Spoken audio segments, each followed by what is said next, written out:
Hi.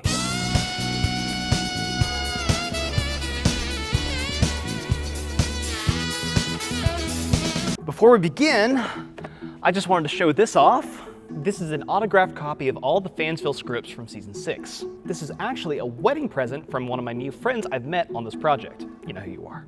I could practically open up a museum with all the merch I have at this point. So, Fansville Season 7. It's out, it's great. I have many countless theories and baseless accusations. And I've updated my conspiracy board accordingly. But if you're just catching the series now, hi, you have a lot to catch up on. There's a more in-depth recap at the start of Part 2, but to make an even more succinct recap, Fansville is an isolated college town surrounded on all sides by a giant mountain range. The central pillar in town is State University College, established 1885, sometime after the technical founding year of the town, and home to Fansville's seemingly floundering football team. Every Fansville resident is a fan of both State U and, more importantly, Dr. Pepper. The two entities are inextricably linked, almost as if the soft drink is the town's mascot. Dr. Pepper is used as an all-purpose tool, from a refreshing drink to a medical cure-all. I hypothesize that State U has infiltrated every other institution in town, including the municipal government and the campus-funded hospital, to get Dr. Pepper in the hands of as many people as possible and to create a cult around fandom. Whether that's through literal or figurative mind control juice, but they are absolutely slipping something into that Dr. Pepper. I believe that State U and the soft drink usurped the fledgling town that was already there, casting out its original residents and renaming them the enemy, as in the rival school, Tech. The team's opposite colors are seen on the in-universe predecessor to Dr. Pepper, Dr. Seltzer, hosting just 22 flavors as opposed to Team Red's signature 23. Over the years, the town's residents have shifted their allegiances away from State U football to singularly focus on Dr. Pepper, even letting star football players be swallowed up by giant wormholes in order to hold on to their precious cans. The overarching story of Fansville is one of desertion, as many residents realize that this utopian society that fosters uninhibited fan expression is secretly much more insidious and controlling than anybody could have realized, restricting fans to celebrate the right way, putting people on trial for jinxing a kick, not being upset enough that their team didn't make the playoff. As a result, people leave town, start acting out, and that's where the majority of the drama comes from. Sheriff Bosworth is the figurehead in town, intersecting with most every storyline, keeping everybody in line, making sure that everyone always has an ice-cold Dr. Pepper in their hands. As for the rest of the residents, Chuck and Charlotte are a loving husband and wife, raising their rebellious college-age son, CJ, who defiantly goes against his parents' wishes and attends a school with no football, chasing his dreams of playing lacrosse. Jay and Natalie are the ultimate tailgaters, falling in love and becoming a model fan and wife. Jay is a self-described grill master, but whenever he isn't proving his worth to his wife or friends, he's not as easily welcomed into the fold. On the other side of things, Ramon and Julia are star-crossed lovers from rival schools, as they struggle to keep their love together through conference shakeups, fan taunting, and more. She's the first person to officially leave the show for a while, stating that she's transferring to Tech. Logan is a now single father, raising a child who is implicitly not his, a child who was literally born rooting for the other team. The first 4 seasons are primarily focused on this disillusionment, and saw big changes once characters started snapping out of their trance-like fandom state. But since Season 5, the stakes have gotten higher, and the plot lines have gotten, for lack of a better word, stranger. We started to see these supernatural forces implant themselves into parts of Fansville, a literal transfer portal at the edge of town that transports you to some nebulous place, a massive wave that sweeps through the town and makes everybody an unwilling fan, and a giant vortex at the center of town sucking up everything in its wake. That's paired with some strange character anomalies. Logan goes from a vocal anti-authority guy in Season 4 to an overly cheery superfan again, even promoting his own face paint tutorials on social media. Those two personalities seem to flip-flop on any given episode, and it's the latest in a long line of events I'm calling the replacement theory, where dissenters of Fansville are no longer just allowed to leave, they're actively silenced and replaced with more pro-state bodies. Same things with these bizarre new characters being inserted into existing storylines, or just looming in the background. NIL partners appearing on in-universe televisions to promote good fan behavior, all the while drinking a Dr. Pepper. Or Ramon and Julia, who are replaced by people who vaguely look and act like them, but now separated and rooting for the same team, only to have them back to being bitter rivals the next season. It's like the town itself has grown self-aware, enforcing in entities and natural disasters as a way to course-correct the direction of the show over and over. That's where we left off last year. Despite its several attempts, Fansville's residents always seem to drift away from the core values of watch State U football and drink Dr. Pepper, no matter how many town-wide resets occur. The overseers of this place, whoever they may be, are going desperate. We'll see how things develop this season, but if some of my contacts from the company that makes the commercials have anything to say about it, seems like I have a lot of surprises in store this year.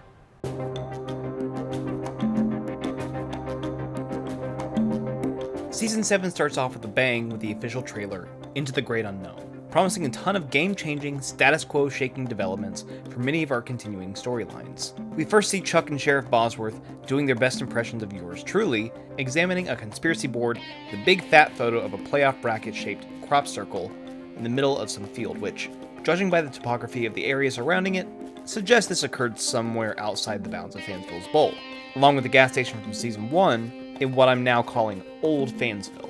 Sheriff Bosworth explains that this is the 12-team playoff. It's here.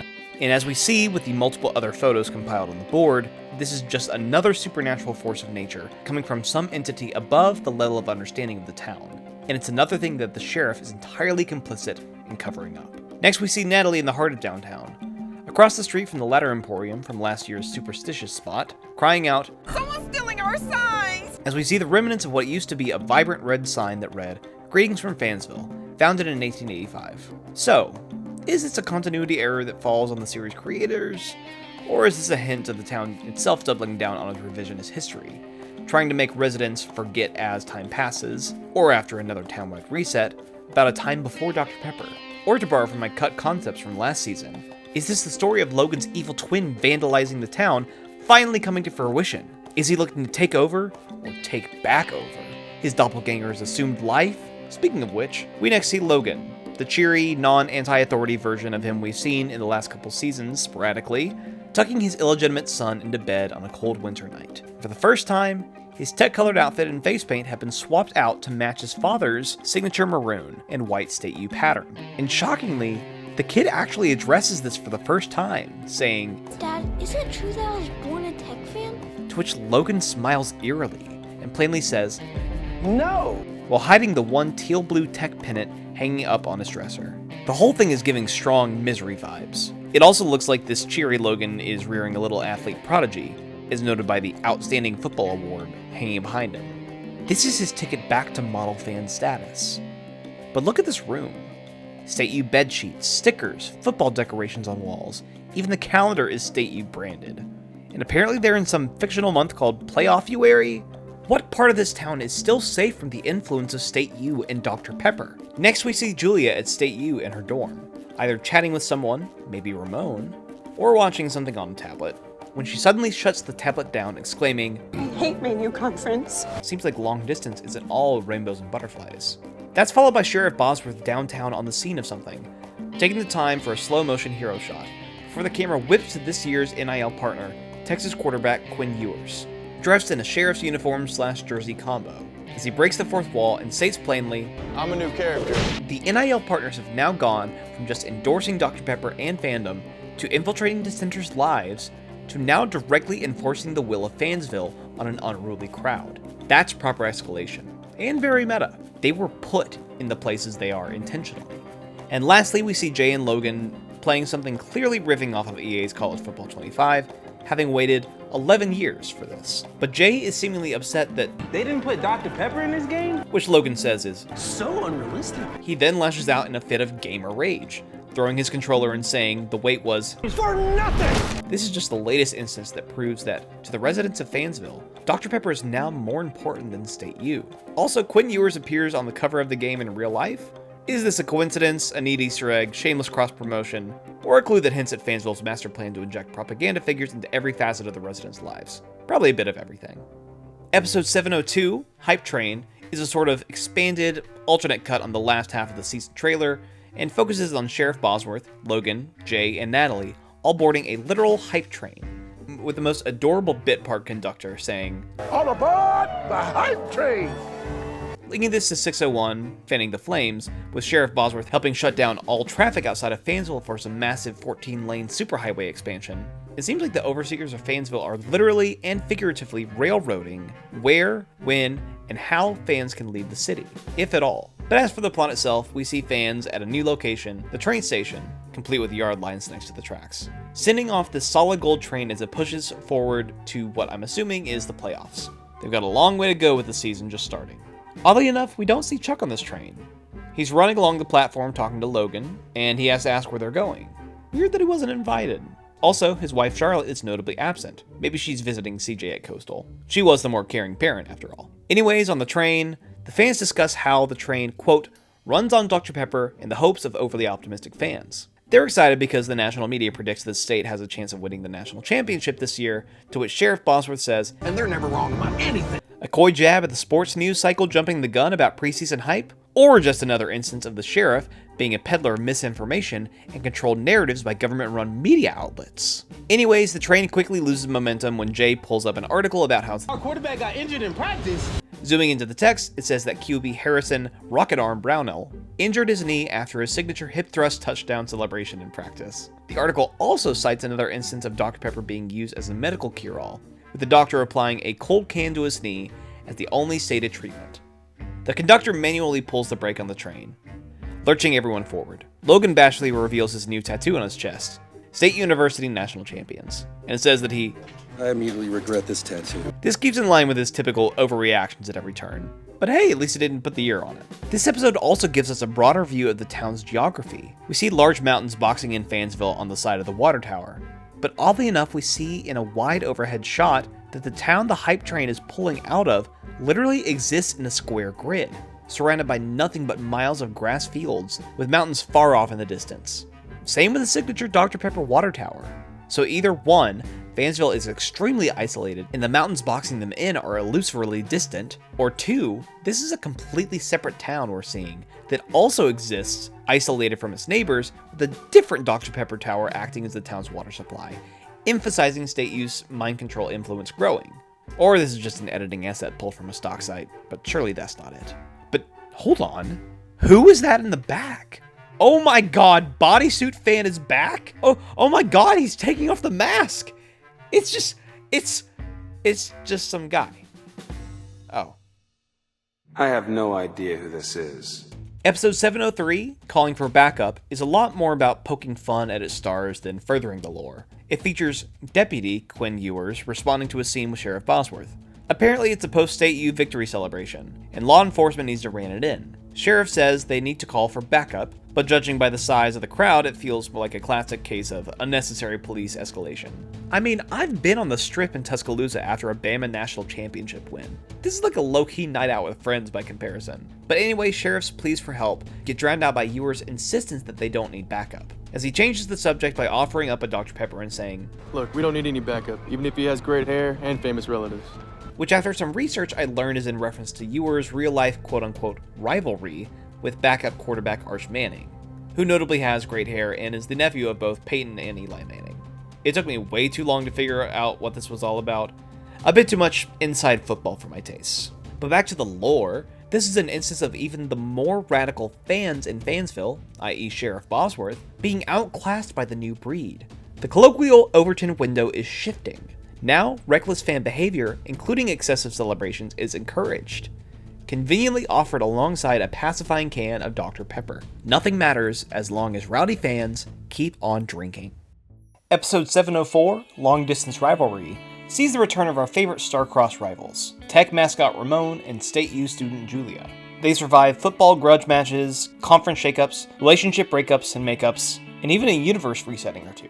And here is no different, with Ramon pulling a say anything, with a grand gesture of equal parts love and trash talk. He says, I missed hating you, alright? such a raw line, and that despite being in another conference, quote, It's like on the other side of the country. It's really, really far. he wants their rivalry to continue, ignoring the weirdness and the geographical implications of that change and the intentions with it.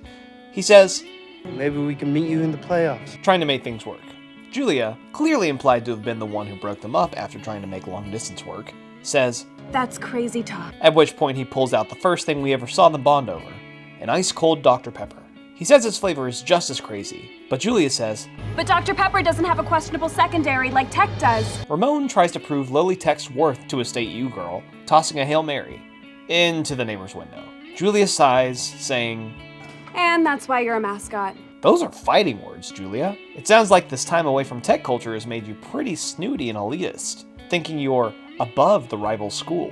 That's a pretty interesting microcosm of the larger Fansville/State U holier-than-thou mentality I've been boiling over recently. Now there's not just a quote-unquote right way to be a fan, but also an encouraged behavior of looking down on lesser fans, especially anyone not rooting for the town's golden team. Episode 705, Feeding the Ducks, focuses on the full CJ family, with CJ, Chuck, and Charlotte all hanging around the lake area we last saw in episode 506's Fan-to-Fan Chat. CJ, ever the rebellious one, is back to wearing his signature maroon sweatshirt from his high school days? Did he transfer? Did the universe reset again? Is he doing that thing where he just tries to appease his parents with a small gesture that he no longer adheres to? TMI. Anyway, he's still got that socially conscious, anti-authority spirit within him, asking, Dad, do you ever feel like college football is being changed by all this corporate money flooding into the sport? Very topical, and very to the point, CJ. Regardless, Chuck waves it off like we've seen previously this season, saying he was too busy, quote, Just grabbing a delicious, ice-cold Dr. Pepper. Before CJ has a moment to acknowledge the product placement, Charlotte pops into frame, almost out of thin air, with a case of Dr. Pepper's strawberries and cream for my two thirsty boys. Make that 3. Excuse me.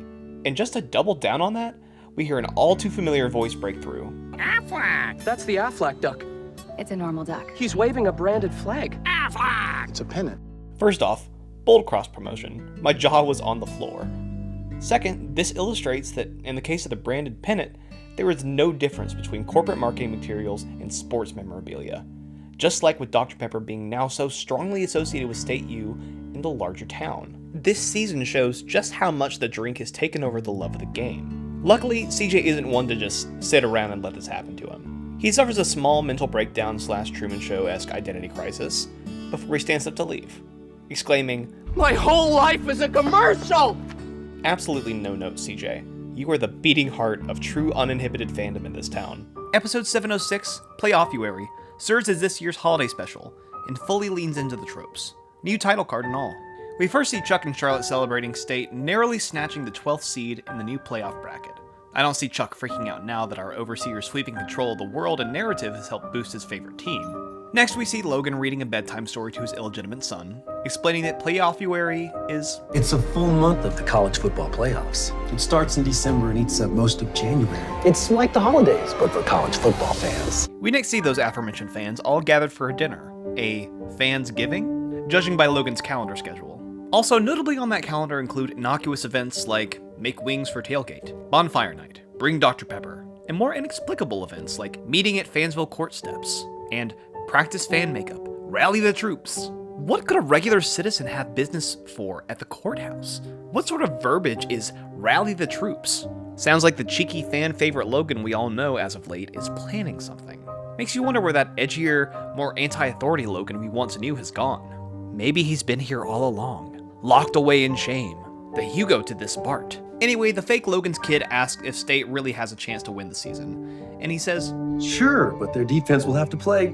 The kid resigns as the lights switch off, saying, My defense stinks. There's that classic college football late season pessimism. He's being raised to be a proper fan. And lastly, this spot features, admittedly, just an insanely cool homage to the old Rankin Bass animations, with Charlotte as an anthropomorphic deer and Sheriff Bosworth as a jolly snowman, as they celebrate the season beneath a festive 12-team playoff bracket. Interestingly, he says, And if we all believe, State will make a deep playoff run. That's something I've never considered. Is this world literally built off the power of belief? It would explain all the malleable reality elements, characters changing, moving schools, universe resetting cataclysmic events, and even some more recent elements like how the hype train runs off of the enthusiasm of fans. I'm just saying, some of the best clues are right in front of you. Also, notice how this is a real in-universe children's book, with all of our main characters representing the model fans for good boys and girls. Minus CJ, of course. At least he got to come to the dinner. We also got a return of the classic two-parter season finale this year, with the second half of Playoff-uary premiering in January. There's a few more little vignettes worth mentioning. We see Sheriff Bosworth lighting up his yard with the Playoff-uary 12-team bracket. Funny how quickly the town is embracing this encroaching unknown new system. Jay and Natalie are playing a little kiss-up, dressing up their snowman as Sheriff Bosworth during his time at his alma mater. Or, if you want to go out on a limb, is this wrapping back around to the in-universe entity that is Season 2's big fan? Do they remember events from before the reset? Next we see Logan outside of parent mode, seeing how he somehow got his tongue stuck to a goalpost, the same one he actually stole back in Season 4. Glad to see that continuity. And we see CJ being gifted a t-shirt cannon, which he immediately uses for violence. We see Ramon and Julia reunited underneath the Whistletoe. And lastly, we see more of the fans gathering to celebrate playoff-uary, watching a State U game with Charlotte's signature freakouts, and the return of the conductor, inviting hosts to hop aboard the playoff bandwagon, a horse-drawn carriage around town. If Fansville can't get you to come to the hype train, they'll bring it to you, invade your neighborhood. They'll make you a fan, one way or another.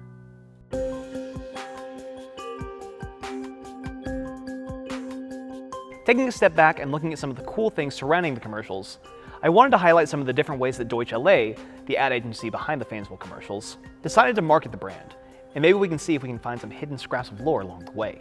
In October 2019, around the time of Fansville Season 2 starting, a restaurant in Davis, Oklahoma was radically transformed into a gas station for the, quote, Fansville Pit Stop, a pop-up gas station that sold all sorts of exclusive Dr. Pepper and Fansville merchandise, including this foam finger that has been surgically attached to my arm. They had Oklahoma cheerleaders come and perform for the crowd, but surely the biggest draw was the appearance of the Fansville sheriff himself, Sooners alum Brian Bosworth.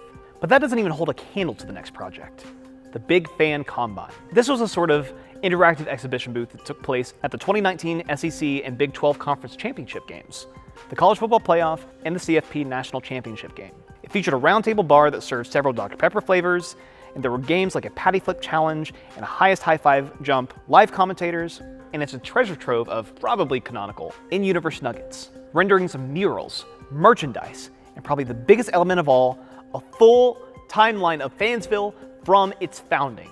And I can't believe I can say this, we were 100% right. Let's start with the basic facts of town. Fansville sits on 86.29 square miles of land with approximately 5.74 square miles of water. Oddly enough, the timeline states that the town's area consists of 23.23 miles of Dr. Pepper.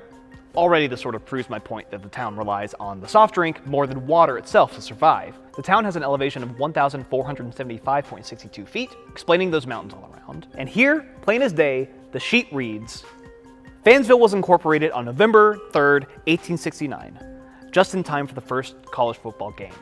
This lines up perfectly to have both the 150th anniversary tailgate date from Season 2 and State U's establishment in 1885 work together. And it proves that someone in Season 7 is erasing history, changing the date of Fansville's official founding to 1885. As of 2019, the population of Fansville has 22,988 residents, with 10,794 located directly within the city, with a density of approximately 125.09 residents per square mile. Their chief exports include 74% Dr. Pepper, 11% maroon foam, 6% koozies, 4.5% scoreboard light bulbs, and 2.5% face paint. In terms of miscellaneous facts, the town bird is the toucan, their town hat is the soda drink hat, their town marine animal is the fanatee, their town meal is nachos, wings, pizza, and Dr. Pepper. We get confirmation here of some of the recurring location names from around town. The Pump Fake and Go is distinct from the Fansville Market, but it is the advertised go-to gas station, in effect cutting out Les Miles' product like we hypothesized back in Season 1. The Griddle Iron is the charming name for the Fansville Diner. The church scene in the series premiere, located by the town statue, is named St. Hail Mary's, where churchgoers are encouraged to pray for a state victory. Very cultish. We get confirmation that the Fansville Theater exclusively plays State U football highlights on loop, so you can get your football fix 24/7. And probably most notably, the hospital is officially named State University Medical Center, reinforcing our theories of how State U's influence pervades every central structure within town, giving them unfettered access to test the effects of the possibly mind-controlling Dr. Pepper on all the town's residents. And funny enough, the demographics as of 2019 break down as State fans 77%, Tech fans 23%. Tech is definitely a minority demographic, but what's actually interesting is the fact that Tech is technically a second school inside the city of Fansville. They're college-level rivals that exist within the same town, but one has clearly taken over every facet of town. Its government, its key exports, its visual identity, beliefs, and more. To see why, let's circle back to the earliest point in the timeline, the pioneering tailgate.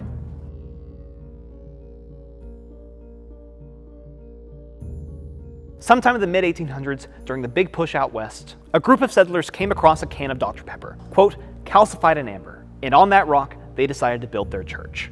This sticks out for one of two reasons. The records say that all the pioneers brought together their covered wagons, drank the Dr. Pepper, and played touch football that night, making what was probably the first tailgate in history. The weird thing to note, despite what the real-world history of Dr. Pepper says, having been created in 1885, and this matching the in-universe facts held up to this point, we've just been factually wrong about the origin of Dr. Pepper in this universe. Sometime in the past, a society was advanced enough to bottle the soft drink, although we don't know if it was the same recipe, packaging, or what. I believe this was the same Dr. Seltzer can seen in episode 501, but it crumbled sometime before the Pioneer Age. It's like uncovering a relic from the fall of Rome, and those who don't know their history are doomed to repeat it.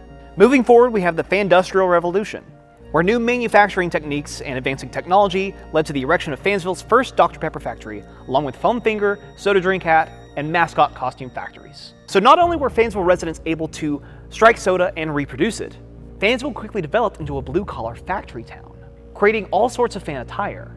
The next event of the timeline is the opening of the foam mines, underground tunnels where workers are able to find a nearly endless supply of maroon foam that helps keep up the increasing demand of the foam fingers. This sticks out for one of two reasons. Either one, the town is somewhat fantastical in its construction and has naturally occurring bottomless pits of foam underneath the surface, or two, they're harvesting the remnants of this previous fabled iteration of Fansville, digging through the ashes only to repeat the same mistakes. This naturally leads to the construction of the famous Dr. Pepper water tower in 1885, which despite its name is cited to specifically store the excess Dr. Pepper that the town is producing. This is emphasized in the next big spot on the timeline, the Great Barbecue Fire of 1923. This is well past the canonical establishment of State U, and this placard reads, "Every fall leading up to and including the summer of 1923, the town of Fansville had a barbecue-a-thon to celebrate the beginning of the new season. In 23, some rowdy fans playing a game of touch football ran into one of the barbecues, starting a domino effect that had resulted in the worst fire in the town's history. Luckily, quick-thinking Fansville FD attached some fire hoses to the water tower and put out the fires from above with Dr. Pepper. This further cemented the Fansville water tower as an icon of the town's resilience and fan-do attitude." Did you catch that? Now multiple instances of water as a resource being the natural choice has been supplanted by Dr. Pepper. The soft drink rules this town in ways that we don't even realize, even this early on. The same year, arguments broke out between the residents about who was the biggest fan in town, which led to the first ever Big Fan Combine, a series of tests designed to evaluate fans' physical and mental fortitude and their level of fandom. Either this was the start of Fansville's dogmatic class stratification between the real fans and those who aren't, or this was them sealing their fate. Several years into the Big Fan Combine, legend started about the fan who, quote, repeatedly rose above the rest, resulting in him becoming nearly folkloric in town. And this figure was immortalized with a golden statue in the heart of town. Let's break this down. Fansville's mascot, if you can call it that, is not some nebulous idea like the fighting fill-in-the-blank or some anthropomorphic animal. It's not at all designed to be a force of fun or merriment, a symbol to unify all State U fans under one roof. No, the symbol is literally designed to stand apart, act as a true gold standard to fan excellence. It set precedence to a terrifying binary. You are either like us or you are not. This is exactly the point where a clear divide between the old Fansville residents, the descendants of the pioneers, and the new breed, the ones hopped up on this artificially produced Dr. Pepper they rely on for everything. Maybe that's where it gets its quasi-fanatical mind control capabilities from, this iteration's mysterious 23rd flavor. Anyway, a rivalry is born. According to the timeline, Fansville only had one college hold residency in town, State U. However, as technology continued to advance, Fansville needed, quote, a second school that could provide a more hands-on technical education. And so Tech University was created, also in 1923. The timeline continues to say, there students would learn things like scoreboard engineering, advanced sports stats keeping, and setting TVs to the right input in order to watch the game. That doesn't sound as much as the technical school, as it does a place to send people to do grunt work that the city was founded on. Blue-collar factory work, manufacturing. Not to mention, at this sort of afterthought of a university, Tech's colors, team, mascot, and fandom are entirely incongruent with what has now been adopted as the official colors and traditions of the larger city of Fansville. These people are the second-class citizens in the town that their ancestors founded. The timeline says that both schools still, quote, share a mutual love of football and Dr. Pepper. But based on previous findings, maybe their belief in what is truly the recipe of Dr. Pepper, and what is truly the right way to celebrate watching college football, are completely diverged at this point. This naturally led to rising tensions between the two schools. Maybe the most interesting development in the rivalry between Tech and State came soon with the prank war, where tensions eventually coalesced into a series of jabs back and forth at the expense of the fans more than the teams. It allegedly started when State kidnapped Tech's mascot, who we canonically learn is named Patrick the Platypus. The prank war continued like this. Tech painted a picture of their jersey on the town statue. State replaced Tech's Dr. Pepper coolers with milk during a rivalry game, resulting in the largest margin of victory for State, with a final score of 113-0.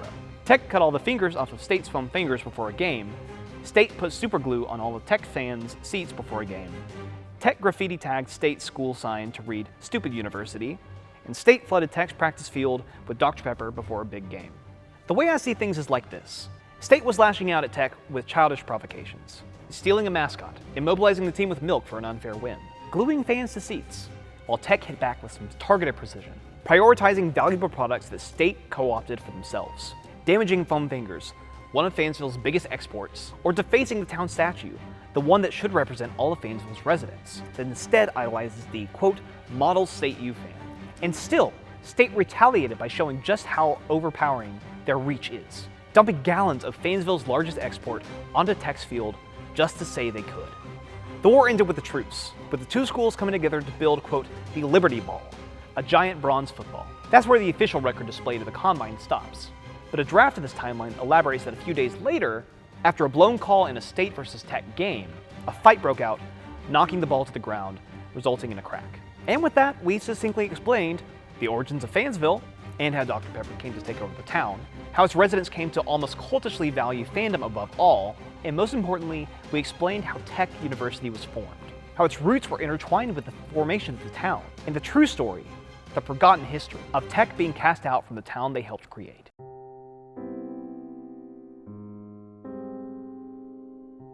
So that was Fansville Season 7. I'm filming this bit a couple months before the finale airs in order to get this out in a timely manner, but depending on how the season shakes out, here's a couple appropriate on-camera reactions.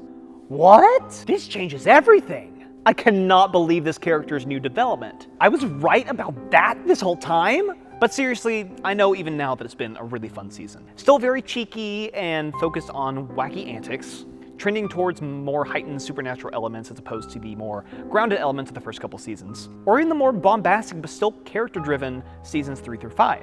Funny enough, to borrow another Simpsons reference, you can practically chart the show's progression of style under different showrunners to the progression of Fansville.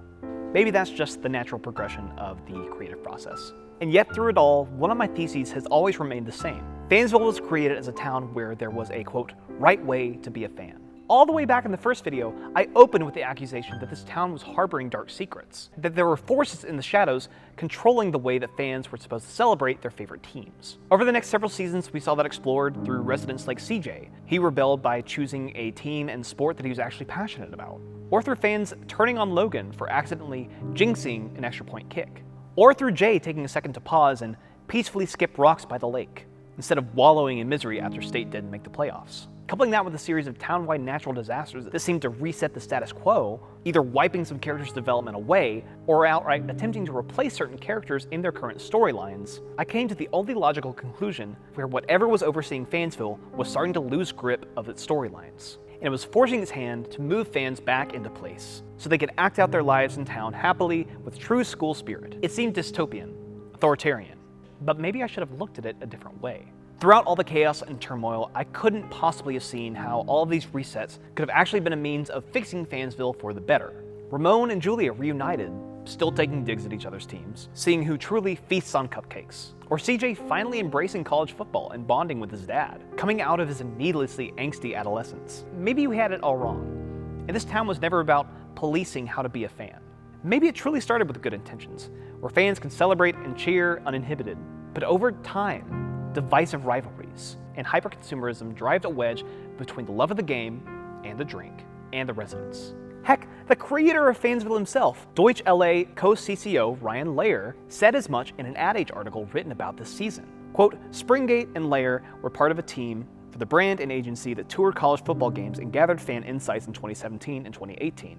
A key stop was the 2018 National Championship game between Alabama and Georgia, where they interviewed tailgating attendees in the rain, immersing themselves in the culture of one of college football's biggest rivalries, the kind at the center of the State versus Tech war that fuels so much drama. It was a lot of fun because it seemed like we were on an away field, being in Atlanta, the home field for another soda brand, and it felt like we were surrounded, Leia recalled, referring to Coca-Cola. And maybe all these nefarious town-wide resets weren't about wiping the slate clean to get rid of these dissenters. Maybe it was the overseers genuinely trying to make things right, getting things back to basics, moving certain pieces around to hopefully end up in a better place. That's a really nice note to end things on for now, and probably into the future. I'm not saying this will be the last Fansville theorizing video, although let's be realistic, it probably will be. But as for now, this will be the last one that I make. I'm not saying that I don't enjoy this series. I think it's pretty obvious that I care way too much, but there's always an end to every journey. And I want things to go out on a positive note. Wow, if Fansville actually returns for another season, this is gonna sound really overdramatic and moot, isn't it?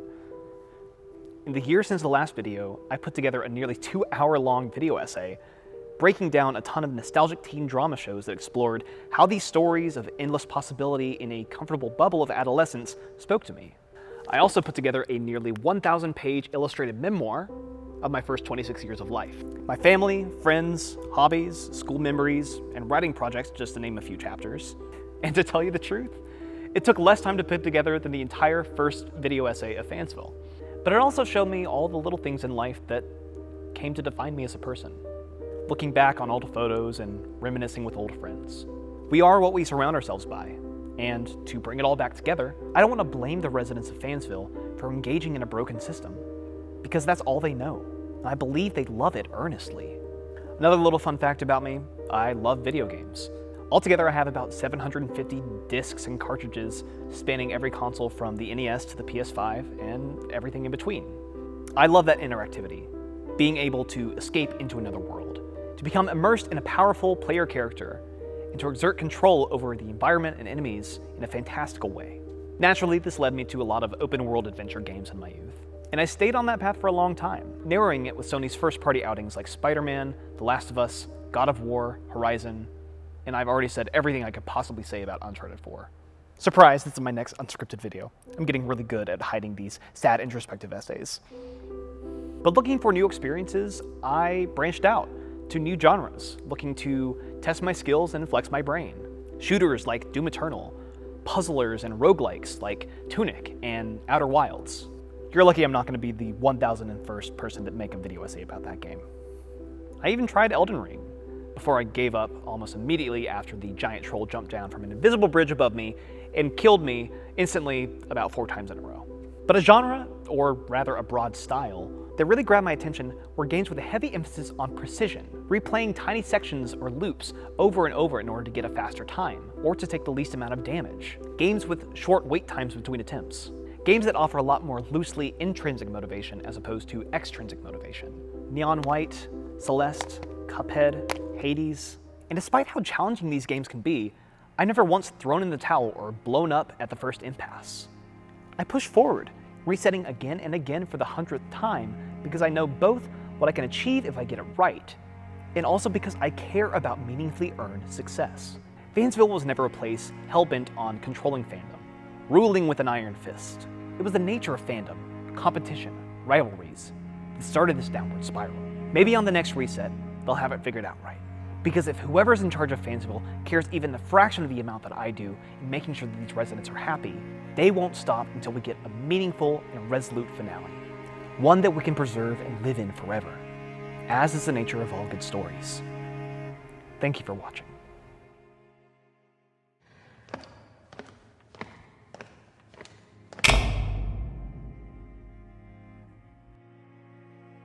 Supposed to use where I belong. So this is goodbye? We're going all the way! It's gonna be a long off-season. God? Let's go, Dr. Pepper here! Let's go, Dr. Pepper! Larry Culpepper. Noah, it is time. You can rest. Fansville is free. Thanks to you.